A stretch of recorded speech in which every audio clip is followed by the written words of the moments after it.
I'll animate the intro. You say it, I'll animate it. All right, well, Try's got our animations for the video on P1440. Yep. On the audio, this is Sandcast, Beach Volleyball with Tryborn and Travis Mawerder, presented by our buddies at Volleyball Mag. They got the audio and the written. P1440 has the video, which Try is theatrically animating. So if you're missing out on this, go to p1440.com and check out Try's acting skills. You did take a hosting class. I did, yeah. You want to keep your hands kind of level here and just kind of work them. Yeah, I'm going with the casual look. Yeah. Now that you see, I'm on the blue couch for the first time. This is normally where we have the guests, and since we have no guests today, today, play with the Wilson ball. Yeah, I get to play with the Wilson ball. Like Rich Lamborn loved playing with this thing, and Chad loved playing with Brooke it. ignored it. Brooke ignored it, so it needs some playing time again. Yeah, so it needs some love. I'll give it some love. Nice job. But if you are listening and not seeing us, then you can. We don't have a guest today, so it's just me and Try hanging out. Sorry, guys. Because we have the season's coming up, and we wanted to do sort of a little season preview before this a women's only 2-star in Cambodia, and then just get our thoughts on various partnerships and things happening for the 2019 season. So before we get into it, how's your health and everything now that you've been training? Is everything still going well?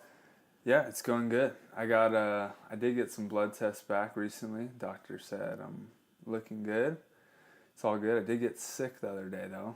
I caught a little something from my wife, and took me down on Thursday, so I didn't have practice. But your treatments have you back, and your Yeah, autoimmune exactly. treatments is like steroids for bugs now. Exactly. Yeah, I've been super charging my immune system. So Yeah. I fought it off pretty quick. Had a good Friday practice. Reed Pretty kind of tore my pinky finger off a little bit.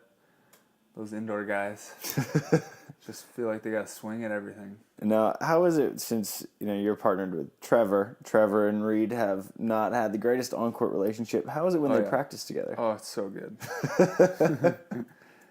I mean, Reed has changed his strategy in dealing with Trevor now. I think he definitely takes it more of a challenge to not let Trevor get under his skin. And Trevor desperately doesn't want to lose to Reed. Neither do I. Or we don't want to lose to anyone. Right. But it's pretty comical, just knowing their past and seeing is like, is Trevor still gonna run his mouth? Yup. Is Reed gonna get irritated by it? Yep. But it's not really a big deal. It's just kind of entertaining knowing that there's a little underlying heat there. Yeah. Now, are you guys ready to travel with Doha somewhat coming up, and then you have probably pretty excited about your Florida training camp? Yeah, you want to talk so about we're going that? to Florida first. That's our first trip of the year, besides Hawaii. We are going to Florida with Jose, our coach. Sarah Hughes and Summer Ross are also going out there to do their own training with Jose. We share a coach. And we're going to have Phil and Nick come down. They're going to both drive down from where they live. And we're all going to kind of train for a week and prep ourselves. I know Phil and Nick could probably use the competition. Yeah. And it's always good training, playing against those guys. But we're just kind of isolating ourselves so we can really focus and make a lot of gains before we get on the road. And it should be nice and easy. It's in Fort Lauderdale at a friend of Jose's property, actually. So I've never been there, but I've heard it's really nice. Yeah. You guys should live stream a match with Phil and Nick and pretend it was the finals of Fort Lauderdale since it got canceled. Yeah, we could do that. Sure, people will be entertained, because I know that a lot of people are wondering, because Phil and Nick are quiet. Like, they don't make a whole lot of noise, or they're not on social media, so everyone's always wondering what they're doing in regards to Tokyo, because we've had Jake and Taylor on, and both of them said that they're making that push, but not many people have heard from Phil. Yeah, I'll let you guys know when I get back. I mean, I know they're going for it. That's official. I'm pretty sure that's official. If not, you heard it first here on Sandcast. But I guess I'll hear more about the stories and where their heads are at. Either way, it's gonna be a battle. They're our main competition. Yeah, good cliffhanger for our next episode when you get back. Yeah, exactly. Or you might be able to do one when you're actually in Fort Lauderdale. That's true. Hang out with Phil. Might have to steal the equipment. We'll see if I can get Phil to talk again. We got him on one podcast. We did. He was impressive. great. Yeah. He was good. Once you get him talking, give him a glass of wine or a beer, and the guy can talk. Now, other teams making the early push in February. So this is the roster of the U.S. It's a women's-only 2-star event in Cambodia. We have 4 new partnerships. So 4 teams, 4 new partnerships. Amanda Dowdy and Corinne Quiggle. Jessica Gaffney and Molly Turner. Brittany Hochever and Carly Wopat, who we have heard from on Sandcast. And then I love this new pairing, Caitlin Ledoux and Gina Urango. So they are going to a 2-star that starts a week from today. It starts February 21st. Try. Mm-hmm. Do you have any thoughts on these partnerships? So Brittany Hochever was in the finals of a 4-star. Now she's kind of getting back into the grinding phase with Carly in 2 stars. Gina Urango, we haven't really seen her travel much internationally. She played in Chetumal with Caitlin, and they lost in the finals. Where? To Did you sneeze? Chetumal, Mexico? Is that Chetumal? Chetumal. Yeah, they did really well. They played in the finals, lost to Heather Bansley and Brandon Wilkerson. Corinne Quiggle took a 5th in Manhattan Beach last year. That was her best career finish. Amanda Dowdy split with Irene Polak, who is back with Kim DiCello, right, I believe. And then Amanda won a 2-star, I think. She won in Shepparton, Australia. Was that a 1 or 2-star? Well, that's a 1-star because Avery Drost and Chase Frischman also won that one around the same time last year. Right. And then Jess Gaffney and Molly Turner, 2 P1440 Dev athletes. So Molly took a 3rd in Huntington in December, and then Jess Gaffney took a 5th in San Jose with Agnieszka Prigauska. They lost to Carrie and Anouk. So all accomplished athletes kind of looking to make that next step, except for Brittany. Right. I saw Brittany and Carly playing today. Carly's looking pretty good. Yeah? Yeah. Very athletic, as we expected. But I can tell she's learning a lot from Britt. It's a lot of, feedback she's getting from her. So that could be a deadly matchup. Brittany's always kind of finding her way, you know? She wins with everyone. Yeah. Mm-hmm. She's been solid. Where is Cambodia? I'm trying to picture it. Let's see. Well, I know so Hagen and I signed up for a 2-star in Cambodia a month later, and we thought that it was close to Brazil. Oh my God. So we were like, oh, well there's 1-star in Brazil right after it. We'll so let's catch the bus. Let's just do it right after. And so a round trip ticket to Cambodia was $550, which is a steal. I was like, that's cheaper than going to Maryland. Yeah. And then a trip from one way from Cambodia to Brazil was $1,200. I was like, Hagen, we're gonna have to pick one. Oh wow, yeah. Because then from Brazil to Los Angeles is another $800 or something. So right. I was like, we're gonna travel $2,500 with. If we win both, we win $1,000. So right. If we win, we only lose $1,500. Yeah, so Cambodia is not close to Brazil. Don't know where it is in relation to us. There's a lot of listeners right now. I want to say by idiots. Thailand? Yeah, I want to say it's somewhere over there. In that area. I can find out, people. Yeah, we do have technology. I have a computer right in front of me.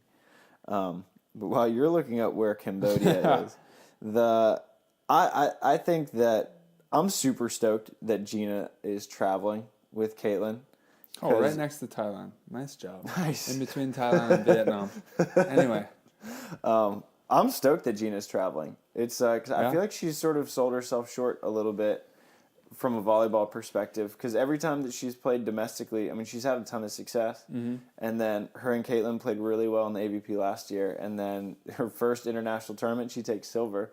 So it's fun to see her actually going for it. And Caitlin's traveling. Yeah, it's almost like she doesn't want to, but she keeps winning and playing well, so she's like, I guess I have to. Yeah. But yeah, no, it's gonna be fun to see Gina wearing the USA jersey and taking it international, seeing how her game applies to that. A lot of people have success domestically, but the game changes when you go overseas. Obviously, she had a lot of success. I don't think she'll have a problem. The real tough part is traveling. When you're traveling that much and you're wiped out, trying to stay really steady at the top is really difficult. Whereas if you stay home, you're like fully ready. You've had like probably weeks of rest in between before every AVP, right? Yeah. Whereas the other players are like flying in from like Cambodia or some crap. They're like jet lagged and played like 3 weeks in a row overseas. But I think they're gonna have success. Caitlin's just been getting better and better, right? Like she was pretty dominant last year on the tour. Made a couple finals. Mm-hmm. Made a bunch of multiple Sundays. partners. Yeah. Yeah. Helps when you have April. Doesn't hurt. That Not a bad thing. Was a boost. Yeah. But then she and Gina did damage too. Yeah. I'm excited there because with the women's game at the top, aside from Carrie and Brooke, there's been no like big movements at the top level. Whereas the guys, like the top is totally reconfigured, except for Phil, Nick, and Jake and Taylor. Right. So this would be an interesting look at some new partnerships on the women's side who could break into that top. Like I think Gina and Caitlin have all the potential to beat some of our best teams in the U.S. and make their way into the 4s and 5 stars if that is what they want to do. Yeah. No, totally. And I think, man, like a lot of these college girls, or I call them college girls because they just came out. Right. The girls who got to play in college, you know, who are part of that next generation, the whatever you want to call it generation, NCAA generation. Yeah. I think there's just so many girls with potential, and like there's only going to be like 3, 4, or 5 of them, I think, that are going to like really turn into the, hopefully, the Carries and Aprils and stuff, you know, or even just Brooke Sweat, Lauren Fendrick, all those top players. But I think there's a lot of potential, like Howard Reeves, Quiggle, like you mentioned, like Sponsel's not even on tour full time yet. I mean, and then you the have list goes on and you know, on. blocker at USC, Tina Gradina was FIVB one of the rookies of the year. What a name! And she's still at USC.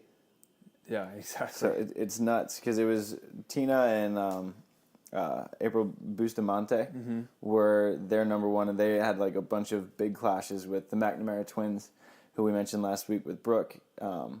That these college girls are already competing for medals on the world tour. And they're still in college. Exactly. And Sarah Sponsel was, I mean, she's got a silver medal at The Hague.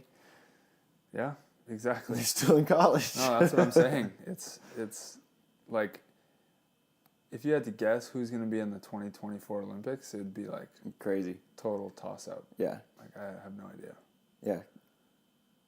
It's a good problem to have. I was listening to, it kind of reminded me of a podcast I was listening to, and I forget what it was exactly, but it's talking about how a lot of times your competition isn't who you think it is. It's like someone that you have no idea who it is yet. You don't know like, they exist. like Walmart thought its competition was Target. Right, in reality, right. It was Amazon before Amazon became a thing. So now, like, a lot of these girls think, you know, Corinne might think, oh, Carly Wopat is my competition for 2024. Meanwhile, it's like a freshman at USC right now, probably. Like, who are these people, the guys thinking the competition was before Phil showed up? Yeah. And then they're just like, oh, who's this guy? I guess he's just going to take that spot. Yeah. But yeah, totally. It's good. There's a lot of potential. The game is like getting stronger and better. Like the actual game itself is getting better. And I think the younger generations are really pushing the older generations, from the Phil, Nick, Jake, Casey, Taylor. I'm going to throw Hayden in there, even though he's basically his own. To like the middle kind of group, maybe like Theo and Ryan would be the higher end of that. To like the, you know, me and Taylor. I'm going to put Taylor in with us. Yeah. To like the even younger group that's coming behind, which I don't know who's going to come out of that group for the guys, but there's some serious potential. Yeah, because you never know who's going to make that transition from indoor. Because when Taylor was younger, I mean, when he was in France, exactly. And then he came out, and then within a year he was in the semis of Manhattan. Yeah, like I could have told you Taylor was going to be good. Maybe not this good, but I did tell Donaldson. Okay, wait till all my Hawaiian boys come out here. Riley and Maddie still got Try to say Hawaii. Drink. Oh, yeah. Drink, people. I was definitely claiming that to Donald. And it worked out. Except Riley and Maddie still got to get their top 5s. Madison's won. Oh, yeah. Maddie won. Never mind. Right. Riley still needs that breakthrough. They're certainly making an impact. That's for sure. Yeah. Yeah. Definitely. Yeah. But yeah, some serious potential. Now we just need the tours to all collaborate, and we need FIVB to step their game up, I think. Yeah, I feel like because I mean, I don't think it's a coincidence that last year the AVP worked with the FIVB, Right. P1440 worked with the FIVB, and now no one wants to work with the FIVB.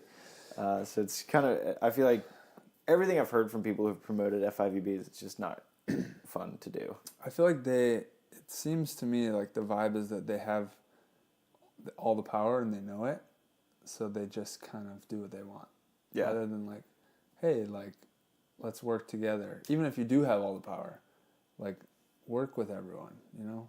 Yeah. And Help them it's out a more little. just like, you can work around us, you know? But like, they have so much of the pull that it messes with. AVP can't really do. They can't even run a whole tour with all their athletes, which really sucks. Yeah.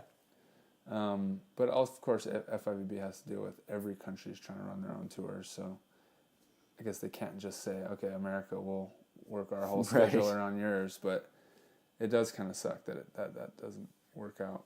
Yeah. But so we have really kind of 4 noteworthy new partnerships for the women's side here, but for the men's side, I kind of want your take on some of the new partnerships. Like, if the beach volleyball stock market were just beginning and you had to invest in either players or partnerships, who would be some of the guys or teams that you would be looking to invest in?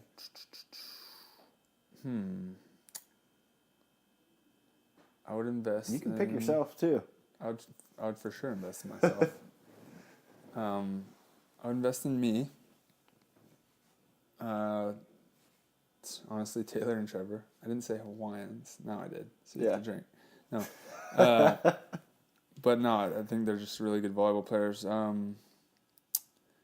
Theo is always a wild card because he's such a good blocker, but he hasn't been able to stay consistent necessarily.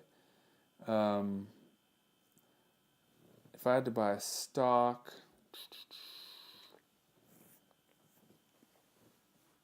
who else is there? Well, I mean, so you got your blue chips, right? You got Jake and Taylor, Phil and Nick. I mean, I'm not gonna. I guess I was thinking like younger and not thinking of the Phil and Nicks right away. But yeah, like if you're talking about like get your Olympics, safety investments while they're here. While they're here. I mean, yeah, Phil and Nick are amazing. Jake's still playing really well. Hayden's still playing really, really well. You're kind of, if you're not gonna bet on Hayden, it's like playing roulette. It's like betting against Tom Brady at this point. Yeah, it's like playing roulette and it keeps hitting red, and you're like, this time it's gonna be black. This time it's gonna be black. Yeah. When you're just like, oh, I could have just. I lost a lot of money doing that one time. I was like, well, it has to be. Yeah. Hayden and Doherty will be interesting because they're really making it hard on themselves by Hayden moving away. Yeah. So like Ryan, aka the Rhino, everyone's calling him Rhino now. I love that. Ryan's been playing with Taylor at all the national team practices, and they've been training together a lot because Jake's been out with some kind of knee injury. I don't think it's anything serious, but he's been resting his knee for a while this off season. So like Ryan and Hayden aren't even really training together much.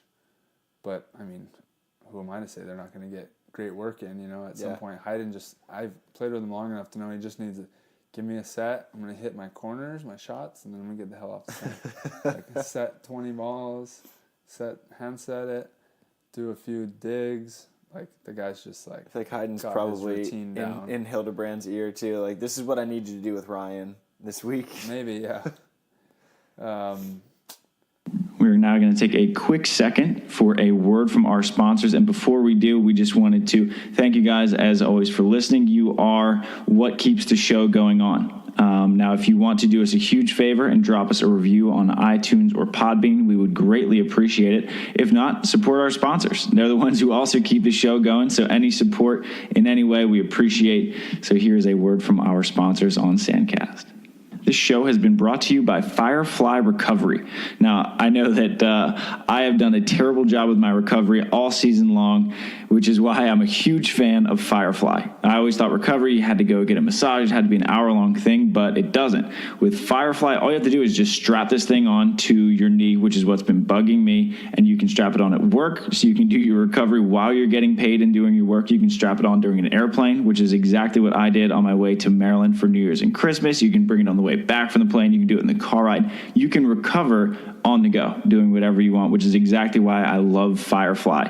It does everything that you would need it to do. It moves the blood flow down there, and you're naturally recovering. You don't need these enormous Normatec boots and be grounded. You can do it on the move, on the go. It's a huge help for me with how much you have to lift and play beach volleyball. I highly recommend Firefly Recovery, so check them out. If you are an athlete, if you are just a weekend warrior looking to get that soreness out of your muscles, Firefly is the way to go. So hit them up at fireflyrecovery.com. Give them a try. I highly recommend it. This podcast is also brought to you by Wilson Volleyball. I know if you've been following beach volleyball players on Instagram lately, there's a lot of complaints about how difficult it is to play with the dreaded Mikasa, which is used on the international tours. But if you're not playing internationally, and if you're not playing P1440, whose season won't be rolling around till late fall anyway, we are back to using the Wilson people, so hallelujah and celebrating that. So if you need a refill on Wilson balls, they are the best balls in the market, and best thing yet, we give you a 20% discount here at Sandcast if you use the discount code WilsonSand. By far the best ball. The college players use it. The AVP uses it. Almost every grassroots tour uses it. The CBVA rocks it. There's a reason that everyone uses Wilson. It's the best ball in the market. Highly recommend you pick up a bag of Wilsons today, especially if you want to use our Wilson code, WilsonSand. So go ahead and get yourself a bag of volleyballs today or any other equipment you might need. This next segment is brought to you by Pacific Coast Wealth Management. We are all excited for the race to Tokyo, the 2020 Olympic Games, and therefore I wanted to give you guys an update brought to you by our friends at Pacific Coast Wealth Management over who the leaders are both in the world and in the country. Number one in the race to Tokyo is Vyacheslav Krasilnikov and Oleg Stoyanovsky of Russia, followed by two more Russian teams, Ilya Lishukov and Konstantin Semenov, and Taras Miskiv and Valery Samode. I butchered those names for sure, but those are your top three international teams in the race for Tokyo. Number one from the U.S. is the split blocking extraordinaires Tri Bourne and Trevor Crabb with 1,160 points. They are currently ranked number 9 in the 2019 standings. The second team from the U.S. currently is Miles Evans and Billy Kolinsky with 1,040 points.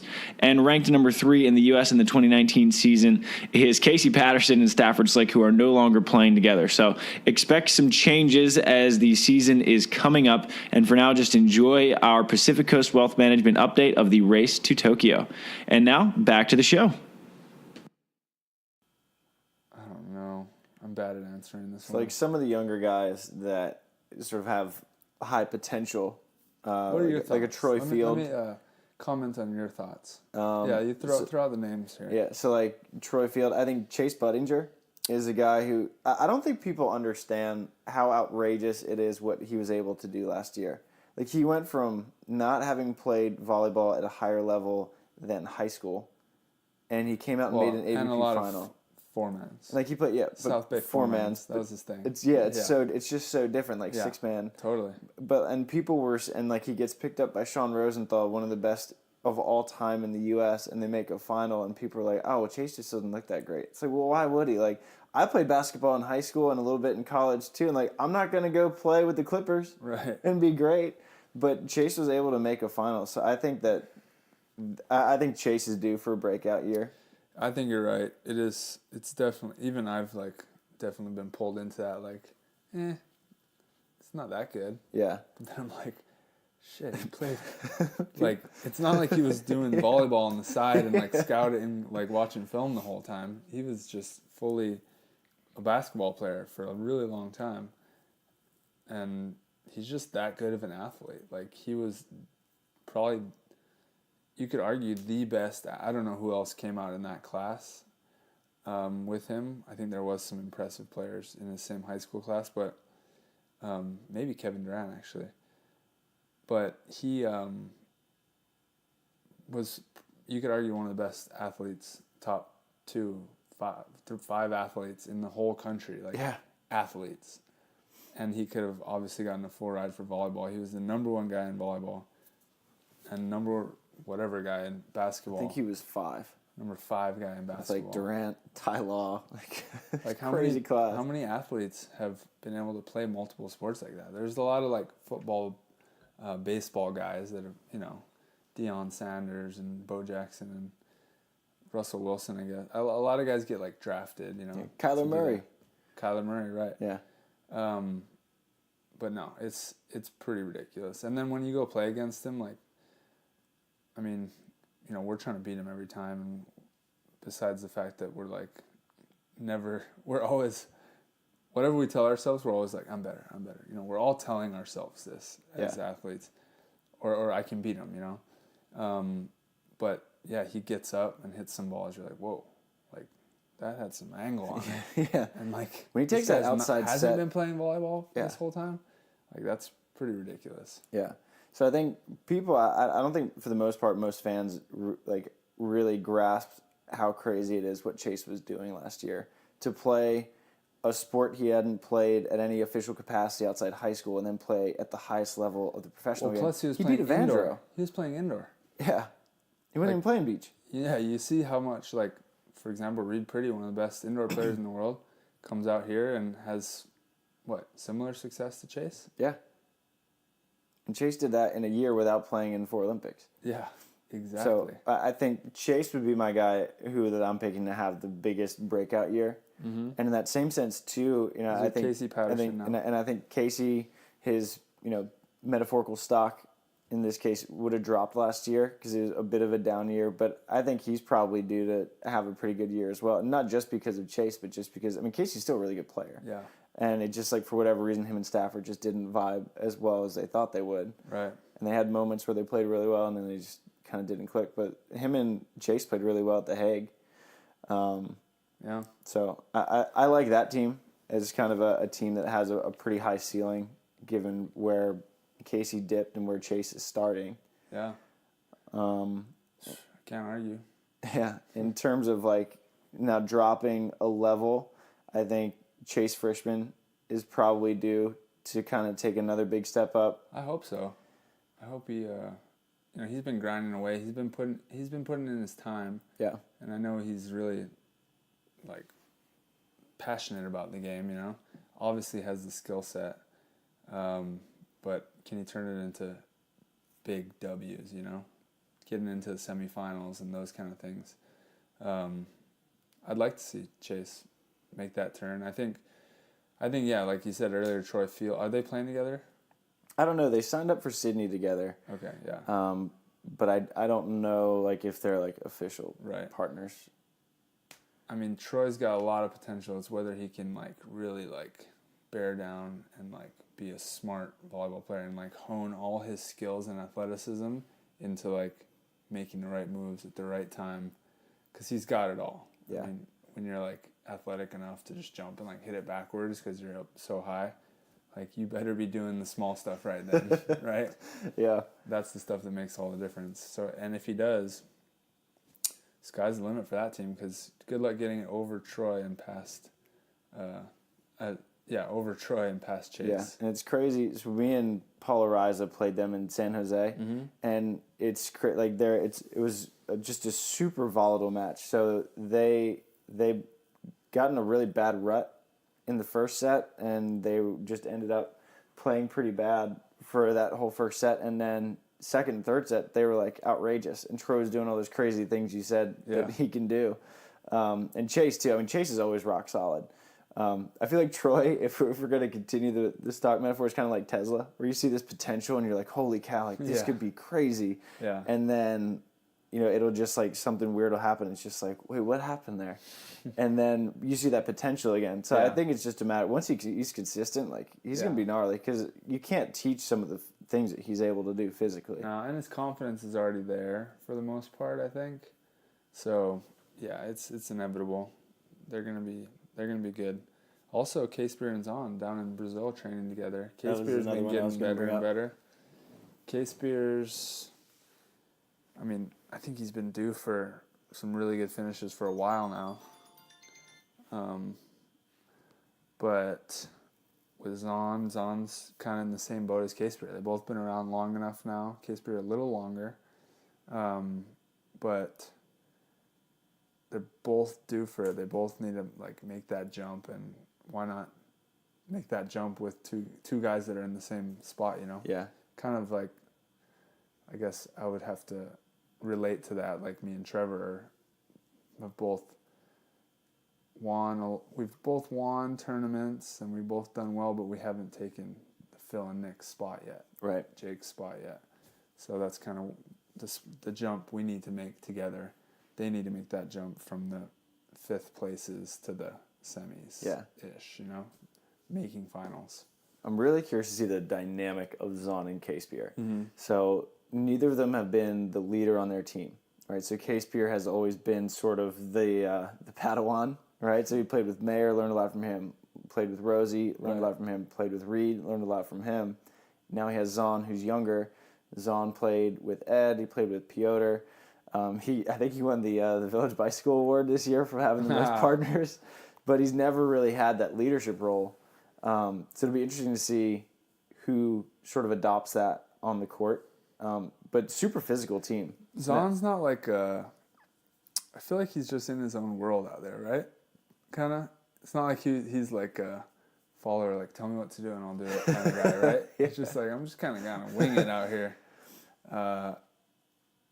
And I feel like K-Spear is kind of like that too. So it might just be a lot of that, like two guys just kind of just bombing serves and just hanging going out. for it. Yeah.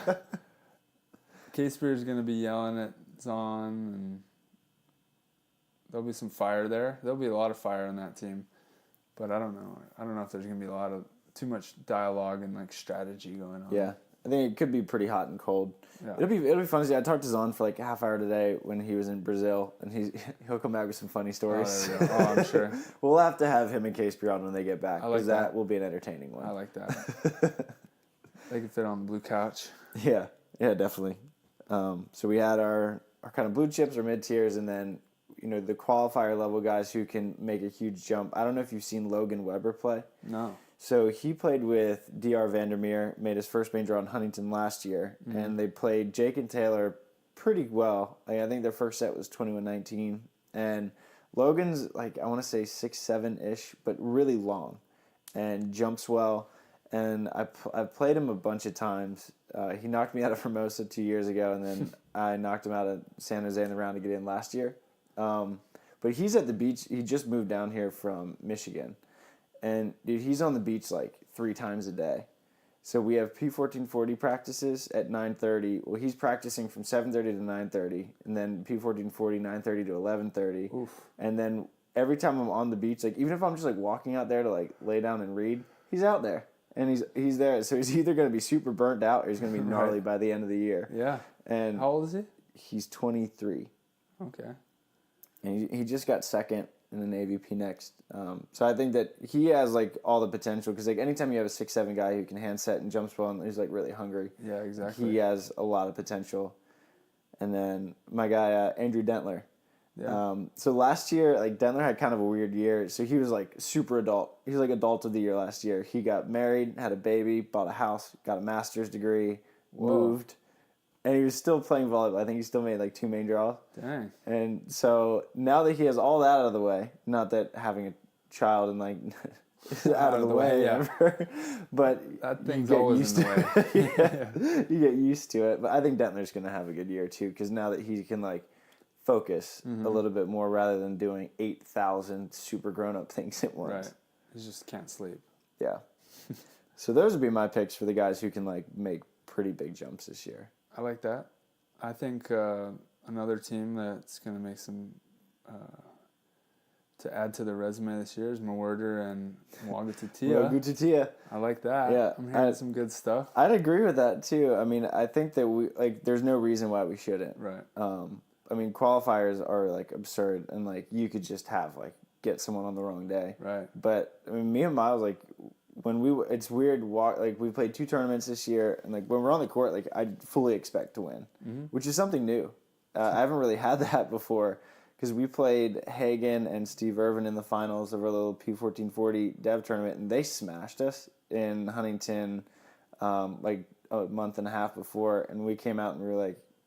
I was fully confident that we were going to win, and we ended up Hagen like kind of tweaked his groin, so they forfeited the second set. But we were already up 16-10, so we were going to win anyway, unless something tragic happened. But yeah, I think I mean from what I've seen, Miles, first of all, he's played volleyball his whole life. He's played beach his whole life too, right? Yeah. So I like that about his game. You can tell he's got a good touch on the ball. He His can wrist do is everything. gnarly.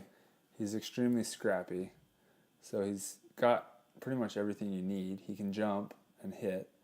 He's not like too short to be able to hit. And he's played college volleyball at a very elite level. Didn't he win the national championship? Yeah, he was on in 2010. Yeah, that team that took us down. That damn team.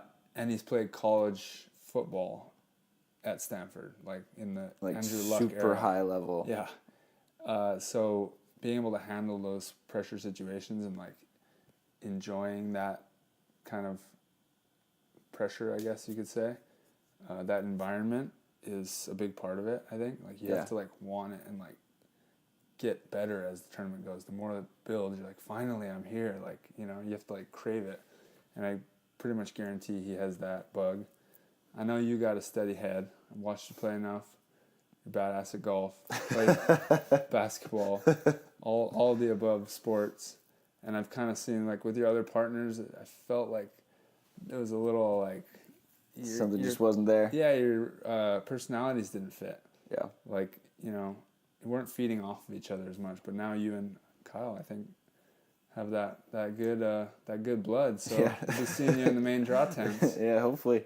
It's fun playing with Miles, too, because when we're ever losing, someone would be like, you guys looked really calm out there, because we'd be down like 16-12, and like we were totally like not calm, rattled at all. but like you still have that fire that you need. Yeah, you know, exactly. That competitive fire, like you're gonna be very, very angry if you lose. And I was like, well, Miles doesn't really get nervous because he's played in an Orange Bowl with 80,000 fans. Right. So like, what is that? You know, exactly. There's like 30 people here. Yeah, you know? Yeah, exactly. So it's fun to have that dynamic. Also, Kyle Friend. Yeah, I don't know who he's playing with, but he's been training. He's been helping out. It's like kind of part-time trying to get into coaching, I think. Mm-hmm. So he's been helping out with the national team, but being like an arm and subbing in for guys, because it's only 3 top national teams at a time. But Kyle's been in there, and like when he subs in, for example, I believe Theo subbed out of practice the other day about halfway through. Kyle went in and lit it up. Yeah. Yeah, just like acted like he was completely meant to be at practice there, which doesn't surprise me. I've been playing with him since we were on the youth indoor national team when we were like 15. Yeah. So I know he's a great player, but I think if he gets the right partner, he could be deadly. Yeah, because him and Troy were playing together a little bit. Oh, really? And Kyle's trying to make that transition from blocking to defense. I feel like he's like a tweener height-wise to where he should probably be a defender. Yeah, so I think that's what he's trying to do. Mm-hmm. So him and Troy played... They played a tournament together, and I think they've been training together a little bit. So that would be a nasty team. Yeah, super physical. Yeah, definitely. Yeah, I like it. Yeah, so that's our kind of preview here. Are there any other teams that you see, any women's teams that you think you kind of want to jump on? I feel like Kelly Clays and Sarah Sponsel. They're gonna be good. Super high ceiling. They're gonna be good. Yep. And then there's so many just like college teams. Try to pick your 2 Olympic teams. Like that's pretty tough. Yeah. who knows what Clays and Sponsel are capable of. There's no pressure. They're not expected to get that bid. Yeah, because they're still in college. But Clays is like as confident as anyone. Yeah. And apparently Sponsel is too, the way that she plays. Yeah, she's got some swagger. Yeah, so they could be deadly. And then April and Kleiman guaranteed to be good. Sarah and Summer are guaranteed to be good. We don't know if they're going to make that. You know, they've already won an FIVB, a 4-star, I think, in Moscow. And then they play... But they they're did like, well in Ostrava, too, right? Are they going to be like a top 10, 5 team in the world? That's definitely possible. And then Carrie and Brooks. You can never doubt them. If Carrie's playing to her potential and Brooks playing to her potential, it's like, how do you say they're not going to go to the Olympics, you know? Yeah. But then you have all the injuries, so the drama is heating up. Yeah, I think you kind of hit on the head there. And then you have Emily and Betsy. You never know. Betsy and like Reeves and Howard. Yep. Like they did so well at the FIVB Huntington. Yeah. Right? Wouldn't they get a 5th? I think so. They were top 10 for sure. Yeah. Either 9th or 5th. I want to say they got a 5th. Yeah, and Brittany's only getting better too. Yeah. Because she was mostly indoor, and then she played one grad year at Pepperdine, and then AVP she was Rookie of the Year. So she's really like, this is only her 3rd year of like consistent beach. You know who's I think is gonna make some serious strides is Emily Hartong this year. Yeah. Girls in athlete. I watched her and Alexis Strange play in Carlsbad, and they were super fun to watch. They're so athletic. Yeah, very athletic, but Hartong, like, I had a conversation with her, and it's just like, she, like, doesn't, she's like, embarrassed about her game right now, because she's so used to being so good at volleyball. That it's like, oh, I can't stand watching myself, or, like, doing all these dumb things. But, like, I'm like, that's what beach does to you. Like, it's a veteran sport. It's an experienced sport. Be patient. Like, it'll come. And there's, like, simple things you can learn here and there. She's like, oh, yeah, that makes sense. Oh, that makes sense. I'm like, all right, if you keep learning things, you're going to be pretty damn good pretty quick. I think Emily is due for a really good year. Yeah. Her and Alexa looked great in Carlsbad. I think Nicolette Martin and Allie Wheeler are another two that I think could also have great years, because Allie and Katie Spieler made the finals in P1440 Huntington. And Spieler, you can never count out. I mean, she won in Martinique. She won in the snow volleyball. Yeah. She won. She got 2nd in P1440 Huntington. She got 3rd at AVP. Yeah. Austin, right? Yeah. So she's just the little engine who could every tournament, and a fan favorite. Yeah, exactly. Yeah. Yeah. So it'll be a fun year. I know there's more we're not thinking of too. Yeah, there always are. So the good news is we have the entire year to cover that. It's true. So don't worry, you guys. We'll cover you too if you're listening. So we didn't mention you. Just play really well, and we'll have you on. Exactly. Yeah. So have fun in Florida. Thank you, sir. And then good luck to all of our teams in Cambodia. It'll be fun to follow along and have volleyball in our lives again. Yeah. I hope it rains all week here in California.